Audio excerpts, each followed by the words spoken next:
I mean, I go bonkers with regard to the space. Living in space. They stay up there 6 months or so, three to 6 months. Living in space. I look out and see that glorious moon and say, my goodness, man has left his footprints on the moon. Your dream may not be at that level, but it's yours. It's yours. Hold on to it. Another guy said, another dreamer said, I'm going to be in that room over there. You're going to be in the room back here. And we're going to talk to each other through the walls. Yeah, right. Not only do you talk through the walls, you talk around the world. Because Alexander Graham Bell would not give up on his dream. Around the world. This little thing, and Alexander would be surprised to know you can take pictures with it.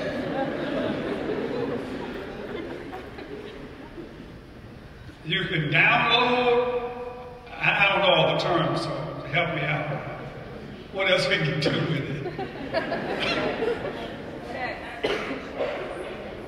Texting. Oh, you're texting. Oh, I should remember that. Because one Sunday I was going, like I tell you, I get to go in when I'm preaching.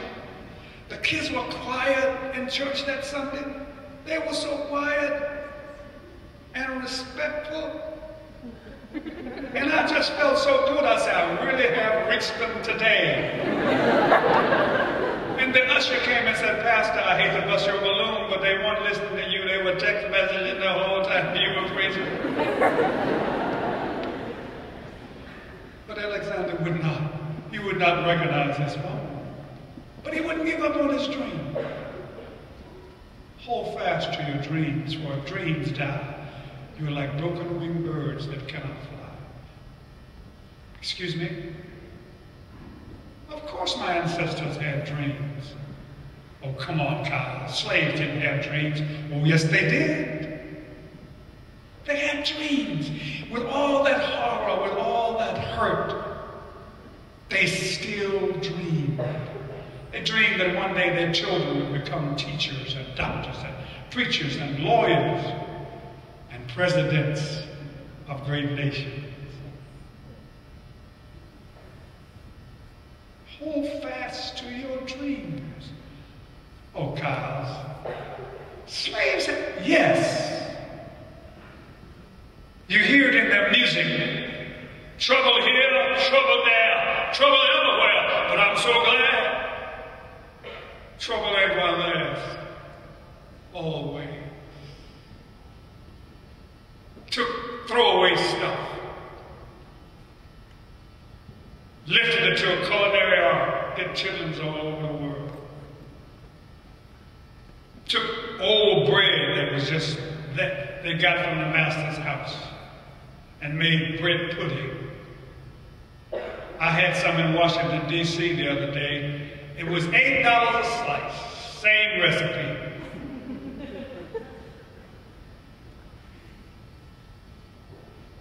How can this happen? Human beings owning human beings. It was a terrible period in the history of American history. But we saw it.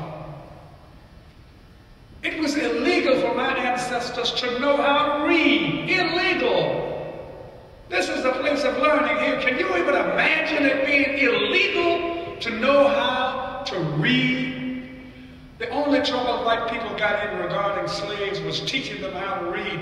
And many did get in trouble teaching them how to read. And in spite of that, in less than 150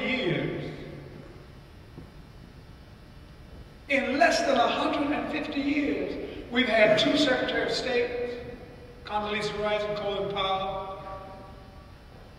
In less than 150 years, we have a national holiday. There have only been holidays in honor of 3 individuals: George Washington, Abraham Lincoln, and Martin Luther King Jr., African American. In less than 150 years. And no matter what your politics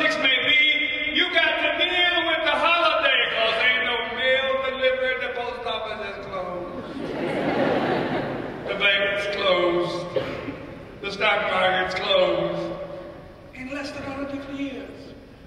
Yes, they had dreams. They had dreams.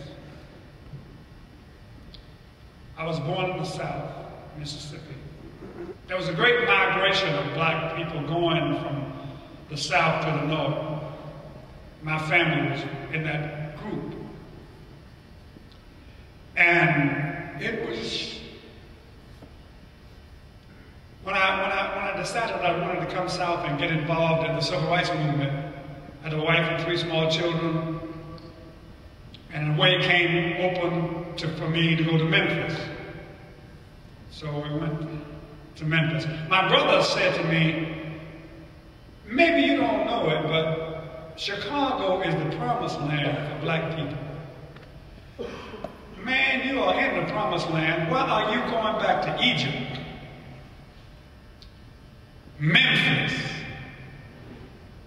My mother said, go with God, and so we went to Memphis. When I went to Memphis, everything in Memphis was segregated. There was not one thing integrated. From the cradle to the grave was segregated in Memphis when I moved there in 1959. Everything. And I really never understood, why did the graveyards have to be segregated? Because dead people get along quite well. They don't bother anybody. My 5-year-old daughter was one of 13 children to integrate the schools in Memphis. They had never been integrated. 5 years old. Police came to my home that morning to escort us to school. They escorted us to school. We got to the school. It was completely surrounded with police to protect us from the howling mob. But thankfully, no mob showed up. Well, the police turned out to be the mob. As we walked up the sidewalk, they said the nastiest things to me and my 5-year-old daughter. Not in Zimbabwe, not in Africa. In Memphis, Tennessee, USA. In my lifetime. This is not ancient history. This is in my lifetime. Got in the classroom, the teacher smelled her hair and rubbed her skin as if her blackness would come off. 5 years old. I was arrested in Memphis for sitting on the front of the bus. For what? Sitting on the front of the bus. What were you doing? I just got on the bus and sat down. The bus driver said, you know you can't sit there. That's for white people. I said, well, I'm sitting here today. He said, I'm calling the police. I said, do what you have to do. I got on the bus, dressed pretty much like I am now. I didn't have no do-rag on. I didn't have no fuzzy house shoes on. I mean, that's just dressed about like, didn't have no ghetto box blasting it out. The police came, bus driver parked the bus, police came. While waiting for them to come, however, I heard the black people on the back of the bus say, very respectfully,